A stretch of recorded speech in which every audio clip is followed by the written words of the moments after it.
وضو کے مسائل کی تکمیل کے بعد اب وضو کا قائم مقام تیمم ہے،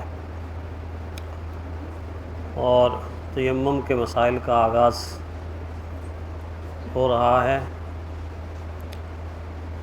تیمم کے حکم سے ایک بات یہ بھی معلوم ہوتی ہے کہ اللہ تعالیٰ کے نزدیک نماز کی اہمیت کتنی زیادہ ہے۔ نماز کا انحصار طہارت پہ ہے اور وضو ضروری ہے، تو ظاہر ہے کہ اگر پانی میسر نہ ہو یا پانی بندہ استعمال نہ کر سکتا ہو تو عقل یہ کہتی ہے کہ نماز کی چھوٹ مل جانی چاہیے تھی کہ پانی موجود نہیں ہے، پانی میسر نہیں ہے، یا پانی بندہ استعمال ہی نہیں کر سکتا، تو ایسے بندے کو رعایت مل جانی چاہیے تھی کہ چلو نماز چھوڑ دو جب تک پانی نہ ملے، جب تک پانی کا تم استعمال نہیں کر سکتے۔ لیکن چھوٹ نہیں دی، اس میں رعایت نہیں دی، بلکہ اللہ تعالیٰ نے یہ دوسرا حکم جاری فرمایا جو بظاہر خلاف عقل بھی ہے، کیونکہ مٹی سے چہرے پر مسح کرنا یا ہاتھوں پر مسح کرنا بظاہر طہارت کا ذریعہ نظر نہیں آتا، لیکن اللہ تعالیٰ کی ذات پہ قربان جائیں کہ اللہ تعالیٰ نے اس امت کے لیے یہ حکم جاری فرمایا۔ رسول اللہ صلی اللہ علیہ وسلم کی ذات سے پہلے جتنے بھی نبی گزرے ہیں، کسی نبی کی شریعت میں تیمم کا حکم موجود نہیں۔ تیمم کا حکم صرف پیارے پیغمبر صلی اللہ علیہ وسلم کی امت کے لیے خصوصی طور پر دین نے رکھا، اور حضور صلی اللہ علیہ وسلم کی خصوصیت میں سے ایک خصوصیت یہ بتائی، حضور نے فرمایا وَجُعِلَتْ لِيَ الْأَرْضُ مَسْجِدًا وَطَہُورًا، اللہ تعالیٰ نے کرم فرماتے ہوئے میرے لیے ساری دھرتی کو مسجد کا حکم دے دیا، اور ساری دھرتی کو میرے امتیوں کے لیے اور میرے لیے پاک بنا دیا۔ مٹی کو پاک بنایا، اور بظاہر عام طور پہ ہم یہ سمجھتے ہیں کہ مٹی تو بس ایک خاک ہے، لیکن جتنی بھی رونقیں اور بہاریں آپ اپنے چاروں طرف دیکھتے ہیں، یہ ساری کی ساری مٹی کے مرہون منت ہیں، مٹی کے مرہون منت ہیں۔ جتنی رعنائیاں، جتنی خوبصورتیاں، اور جتنے پھلوں کے اندر ذائقے اور اناج اور درخت اور کھیتیاں اور ہریالی اور سرسبزی اور شادابی، یہ ساری کی ساری چیزیں مٹی کے مرہون منت ہیں، حتیٰ کہ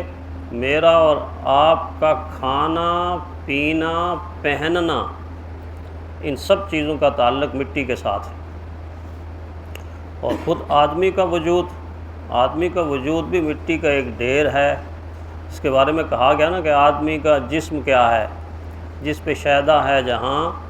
ایک مٹی کی عمارت، ایک مٹی کا مکان، خون کا گارا ہے اس میں، اور اینٹیں ہڈیاں، چند سانسوں پر کھڑا ہے یہ خیالی آسماں، اور موت کی پرزور آندھی اس سے جب ٹکرائے گی یہ عمارت اس کے آگے خاک میں مل جائے گی۔ تو ساری کی ساری چیزیں دراصل اینڈ کے طور پر، آخر کے طور پر خاک میں ملنے والی ہیں۔ اسی لیے آپ دیکھتے ہیں نا، جب بندے کو دفن کرتے ہیں تو آپ کیا کہتے ہیں؟ منہا خلقناکم وفیہا نعیدکم ومنہا نخرجکم تارۃ اخری۔ اللہ فرماتے ہیں میں نے اسی مٹی سے تمہیں پیدا کیا، اسی مٹی میں تمہیں واپس لوٹا رہا ہوں، اور اسی مٹی سے میں تم کو واپس اٹھاؤں گا۔ تو ہے دراصل سارے کا سارا مٹی کا معاملہ ہی ہے۔ تو اس مٹی کے معاملے کو اللہ تعالیٰ نے تیمم کے ساتھ جوڑ دیا۔ تیمم کا لفظی معنی ہوتا ہے ارادہ کرنا، قصد کرنا، عزم کرنا، یعنی پاک ہونے کا ارادہ کرنا۔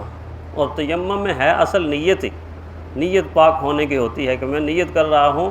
اس عمل کے ساتھ اپنے وجود کے پاک ہونے کی۔ دو صورتوں میں اللہ تعالیٰ نے تیمم کا حکم نازل فرمایا، اور دونوں صورتوں میں ہو بہو الفاظ بالکل اسی طرح ہے۔ ایک سورہ مائدہ میں اور ایک سورہ نساء میں۔ سورہ مائدہ میں بھی یہی بات فرمائی کہ اگر تمہیں وضو یا غسل کی حاجت ہو اور تمہیں پانی میسر نہ ہو تو فرمایا فلم تجدوا ماء، اگر تم پانی نہ پاؤ فتیمموا صعیدا طیبا، تو پھر پاک مٹی سے تیمم حاصل کر لو، پاک مٹی سے پاکی حاصل کر لو۔ تو اس اعتبار سے تیمم وضو کا قائم مقام بن گیا، وضو کا قائم مقام بن گیا۔ دو احادیث اس بارے میں، ایک امی عائشہ صدیقہ رضی اللہ تعالی عنہ کی روایت ہے کہ ہم اس وقت سفر کی حالت میں تھے جب تیمم کا حکم قرآن حکیم کے اندر نازل ہوا، اور دوسری حدیث ہے عمران بن حسین رضی اللہ تعالی عنہ سے، وہ بھی یہی فرماتے ہیں کہ ہم سفر کی حالت میں تھے، نبی کریم صلی اللہ علیہ وسلم کے ساتھ تھے جب تیمم کا حکم نازل ہوا۔ اب دیکھنا یہ ہے کہ تیمم کس وجہ سے بنتا، کن کن وجوہات کی بنیاد پر تیمم کر سکتا ہے۔ تقریباً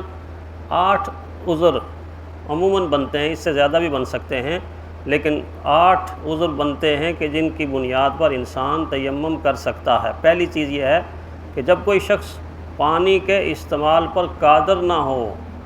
پانی کے استعمال پر قادر نہ ہو کہ کیا مطلب، اس کا ایک مطلب یہ بھی بنتا ہے کہ پانی موجود تو ہے لیکن دور ہے۔ جتنی دیر میں پانی کے پاس جائے گا، سفر کر رہا ہے، قافلہ چل رہا ہے، آگے تقریباً 1 میل کے فاصلے کے اوپر پانی مل سکتا ہے، لیکن ادھر نماز کا وقت نکل رہا ہے، نماز قضا ہونے کا خدشہ ہے، تو اس وقت پھر پانی کی طرف دوڑ نہیں لگائی جائے گی بلکہ تیمم کر کے نماز ادا کی جائے گی۔ فقہا نے 2 میل کی مسافت بتائی ہے اس حدیث کی بنیاد پر۔ حضرت نافع رضی اللہ تعالیٰ عنہ کہتے ہیں کہ حضرت عبداللہ بن عمر رضی اللہ تعالیٰ عنہ نے تیمم کر کے نماز ادا فرمائی، حالانکہ ان کے درمیان اور مدینہ کے درمیان صرف 1-2 میل کی مسافت تھی۔ تو 1 میل یا 2 میل احتیاطاً اگر اتنا پانی دور ہو اور نماز قضا ہونے کا خدشہ ہو تو پھر تیمم کر کے نماز پڑھنی چاہیے، نہ یہ کہ پانی کے انتظار میں انسان رہے۔ تو ایک عذر یہ بن گیا۔ دوسرا عذر یہ ہے کہ پانی بالکل قریب ہے، پانی تو موجود ہے لیکن پانی لینے کا کوئی آلہ موجود نہیں ہے۔ سفر کر رہا ہے ایک انسان اور سفر کے دوران دیکھا کنواں موجود ہے، پانی موجود ہے، لیکن کنویں سے نکالنے کے لیے برتن موجود نہیں ہے، ڈول موجود نہیں ہے، رسی موجود نہیں ہے، کوئی ایسی چیز موجود نہیں ہے کہ جس